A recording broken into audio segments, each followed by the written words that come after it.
Monday 4 मार्च, अगर ये pattern आपने नहीं सीखा तो ट्रस्ट मी गाइज, आप ट्रेडिंग में लॉस ही करते रहोगे।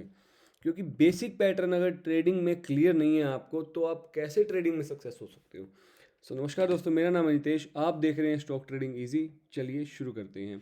मैं आपको एक चीज़ बता दूं कि हमने एक सीरीज़ की शुरुआत की है जिसमें हम डेली एक नए स्टॉक की एनालिसिस आपके लिए लाते हैं। आज उस सीरीज़ का डे नंबर 37 है और आज हम डिस्कस करने वाले हैं निप्पॉन का। निप्पॉन का चार्ट आप सबके सामने लगा हुआ है, वीकली टाइम फ्रेम का चार्ट है। बड़ा ब्यूटीफुली हमने आपको एक चीज़ दिखाई है कि 2018 से 2023 तक कंप्लीट होने तक प्राइस एक रेंज में था, और अब 2024 में प्राइस ने वीकली टाइम फ्रेम में एक रेंज का ब्रेकआउट किया है। 200 पॉइंट की रेंज में प्राइस चल रहा था, आप देखेंगे 240 अप्रोक्स के आसपास से 440 के आसपास तक प्राइस चल रहा था। अब 200 से 440 यानी कि 200-250 पॉइंट्स की रेंज प्राइस ने अब ब्रेक करी हुई है। आप देखेंगे वीकली टाइम फ्रेम में सबसे अच्छी बात यह है कि प्राइस ऊपर सस्टेन भी कर रहा है। सस्टेन करने के साथ साथ हमें एक चीज़ देखने को मिल रही है कि सस्टेन करने के बाद प्राइस ने वॉल्यूम भी बहुत अच्छी दिखाई है। मैं आपको वॉल्यूम भी दिखाता हूँ। वॉल्यूम की इतनी अच्छी आपको ब्रेकआउट वॉल्यूम यहाँ पे देखने को मिली। आप देखेंगे यहाँ पे वॉल्यूम अच्छी थी, लेकिन इसके बाद क्या हुआ, वॉल्यूम में डाउनफॉल आता गया, यहाँ से वॉल्यूम डाउन आती गई। उसके बाद वॉल्यूम स्टेबल होगी 2 साल। अब यहाँ पे पिछले तकरीबन तकरीबन 6 महीने से हमें वॉल्यूम में कितना स्पाइक देखने को मिले।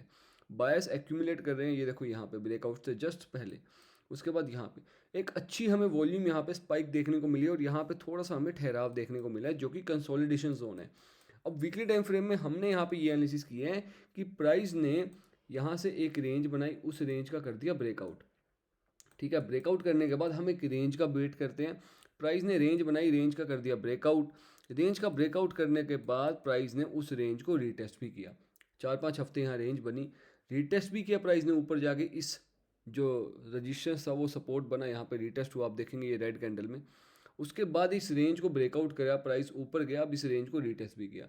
अब यहाँ पे हमें क्या करना चाहिए उसके बारे में भी हम डिस्कस करेंगे, कितना लंबा ये इसका टारगेट हो सकता है, कहाँ तक ये जा सकता है। लेकिन उससे पहले मैं आपको बता दूं, डिस्क्लेमर ये है कि हमारी ये वीडियो टोटली एजुकेशन पर्पज़ के लिए है। मैं आपको कोई यहाँ पे बाय सेल रिकमेंडेशन देने नहीं आया हूँ, मैं आपको सिखाने आया हूँ जो भी मेरे एक्सपीरियंस मार्केट में है, जो मैंने मार्केट में पिछले 5-10 सालों में सीखा है, मैं आपको वही चीज़ यहाँ पे सिखा रहा हूँ, अपना एक्सपीरियंस आपके साथ शेयर कर रहा हूँ। तो कोई भी फाइनेंशियल निवेश करने से पहले अपने फाइनेंशियल एडवाइज़र को आप ज़रूर यहाँ पे सलाह ले लें, क्योंकि कोई भी प्रॉफिट और लॉस के जिम्मेदार आप खुद ही होने वाले हैं।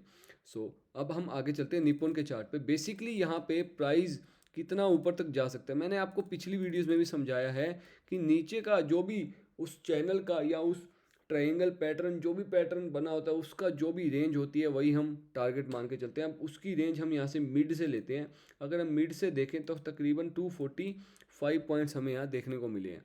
ध्यान से आपको दोबारा दिखाता हूँ, ठीक है। 245 पॉइंट्स हमें यहाँ देखने को मिले हैं, और 245 पॉइंट्स का ही हम यहाँ पे जो है टारगेट लेके चलेंगे, ठीक है। 245 पॉइंट्स, और हम ऊपर के अगर 245 पॉइंट्स यहाँ पे देखें तो कितना होता है, 245 पॉइंट्स के आसपास ये यहाँ कहीं होता है, ठीक है। तो यानी कि 684 के आसपास हम मान के चल सकते हैं, यहाँ पे एक हमें मोमेंट देखने को मिल सकता है।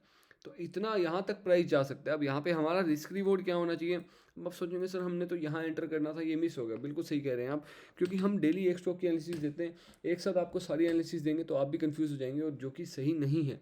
इतना हमारे लिए भी ईजी नहीं है कि एक दिन में आपको ज़्यादा स्टॉक्स की एनालिसिस दें। रिसर्च करने में भी टाइम जाता है, कैलकुलेशन करने में भी टाइम जाता है। तो अगर कोई चीज़ आपके हाथ से निकल गई है, लेकिन आप उससे सीख तो सकते हैं, रिस्क रिवार्ड थोड़ा सा बड़ा हो जाएगा, क्वांटिटी थोड़ी सी कम हो जाएगी, एटलीस्ट आप लर्न तो कर पाएंगे। मैं आपको दिखाता हूँ। अगर यहाँ पे ये रीटेस्ट करने पे आता है, जो लोग पेशेंसली वेट करना चाहते हैं वो वेट करें इस रीटेस्ट जोन का, जो इस कंसोलिडेशन का रीटेस्ट जोन था, पहली चीज़।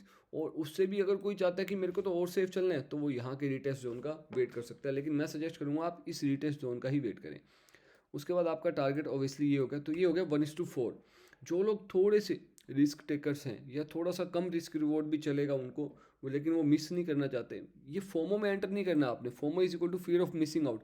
इस डर से आपको एंटर नहीं करना कि यार निकल जाएगा, आज से निकल जाएगा तो आपके पास और बहुत स्टॉक है, कल फिर कोई स्टॉक आ जाएगा, परसों फिर कोई आ जाएगा, बहुत सारे स्टॉक्स हैं, ठीक है। लेकिन अगर जो भी लोग चाहते हैं कि नहीं यार एक बार सीखने के लिए आप इसमें एंट्री करना चाहते हैं, तो एट करंट प्राइस भी आप करेंगे तो भी 1:2 के आसपास का आपको टारगेट यहाँ देखने को मिलेगा। बट मेरी सजेशन ये है कि आप थोड़ा सा करेक्शन का वेट करें, नहीं तो आप एक स्टॉक दो स्टॉक अगर सीखने के पर्पज से लेना चाहते हैं, अगर फॉर एग्जांपल आप 1% का रिस्क लेते हैं तो इस स्टॉक में आप 0.5% का रिस्क लें, कुछ ना कुछ आप एंटर कर लें। तो वो मेरी आपको यहाँ सजेशन है, सो दैट आप मिस ना कर पाएँ और फोमो में भी एंट्री ना करें उतने रिस्क से, जितने रिस्क से आप पहले स्टॉक्स में करते हैं, उससे आधे रिस्क में आप यहाँ एंटर करें। क्योंकि रिस्क रिवार्ड थोड़ा सा आपका फेवरेबल नहीं है, क्योंकि रिस्क यहाँ पे बड़ा हो गया है। ओबियसली रिस्क यहाँ तक होना चाहिए था, रिस्क थोड़ा सा बड़ा हो गया है, तो आप हाफ क्वांटिटी से एंट्री कर सकते हैं और सीखने के लिए एंट्री कर सकते हैं, ठीक है। लेकिन क्वांटिटी ना बढ़ाएं कभी भी, रिस्क आप उतना ही रखें, उससे कम ज़रूर आप कर सकते हैं रिस्क। फॉर एग्जांपल आप 1% का रिस्क ले रहे हैं, तो आप 1% का रिस्क लेने के बजाय 0.5% का ले सकते हैं, लेकिन रिस्क कभी भी ना बढ़ाएं अगर कोई स्टॉक आपके हाथ से निकल रहा है या उसका रिस्क बड़ा हो गया है तो, ठीक है। रिवार्ड कम हो गया है, रिस्क बड़ा हो गया है, ऑब्वियस सी बात है। सो इसका मतलब ये नहीं कि आप क्वांटिटी इंक्रीज कर देंगे, नहीं, क्वांटिटी आप कम करें, उल्टा इंक्रीज ना करें, या उतनी ही रखें जितना आप हर ट्रेड में रिस्क लेते हैं। तो रिस्क मैनेजमेंट को आप फॉलो करेंगे ना, तभी आप ट्रेडिंग में सक्सेस हो पाएंगे। और कोई रिस्क मैनेजमेंट, मनी मैनेजमेंट ही एक जरिया आपको ट्रेडिंग में सक्सेस दिलाने का, वही चीज़ आपकी साइकोलॉजी को कंट्रोल करता है। अगर आप सोचेंगे 100% स्ट्रैटेजी है, स्ट्रैटेजी के अलावा माइंडसेट है, तभी लोग यहाँ ट्रेडिंग में सक्सेस नहीं हो पाते, क्योंकि आपका माइंडसेट इज़ नॉट गुड। आपका माइंडसेट पहले प्रॉपर होना चाहिए। सो ये इतना ही मैं निपुण में कहना चाहूँगा, क्योंकि देखो हमने इस चैनल को बनाया, इस चैनल का आपके सामने अब यहाँ पे ब्रेकआउट हुआ है, जो दिसंबर या जनवरी में ही हो चुका था। तो अभी प्राइस का आप इस तरीके से वेट कर सकते हैं, फिर आप एंट्री ले सकते हैं। So again this is not a financial advice, आप अपने फाइनेंशियल एडवाइजर से ज़रूर सलाह लें। कोई भी फाइनेंशियल निवेश करने से पहले प्रॉफिट एंड लॉस के जिम्मेदार आप खुद हैं। और ये जो 2 वीडियोस मैं यहाँ पे लगा रहा हूँ, इसमें भी मैंने बहुत ही अच्छे चैनल पैटर्न्स के बारे में समझाया है, जिसने मेरे ट्रेडिंग कैरियर को बहुत बूस्ट किया।